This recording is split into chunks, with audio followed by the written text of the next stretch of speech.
এজন্য ফেসবুক থাকাটা দোষের কিছু না, তবে ভালো কাজে আমরা ব্যবহার করব, ঠিক কিনা? আপনার ফেসবুক শেয়ারিং আপনার জান্নাতি বানাতে পারে, আর আপনার ফেসবুক শেয়ারিং আপনার জাহান্নামের লাকড়ি বানাতে পারে। চিল্লায় বলেন ঠিক কিনা? So the decision is yours. সিদ্ধান্ত আপনাকে নিতে হবে, আপনি কিভাবে করবেন।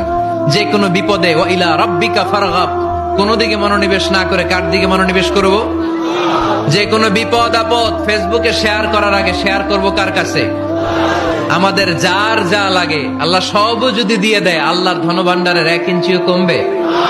হাদিসে কুদসিতে আল্লাহ বললেন, লাউ আন্না আউওয়ালাকুম ওয়া আখিরাকুম ওয়া ইনসাকুম ওয়া জিন্নাকুম, পৃথিবীর সব জিন, পৃথিবীর সব মানুষ বিশাল মরুভূমিতে দাঁড়িয়ে যদি আমার কাছে চাইতে শুরু করে, আল্লাহ এটা দাও, ওটা দাও, ওটা দাও, আমি আল্লাহ তোমাদের সব চাহিদাও যদি মিটিয়ে দেই, আমি আল্লাহর ধনভাণ্ডারের 1 ইঞ্চিও কমবে না।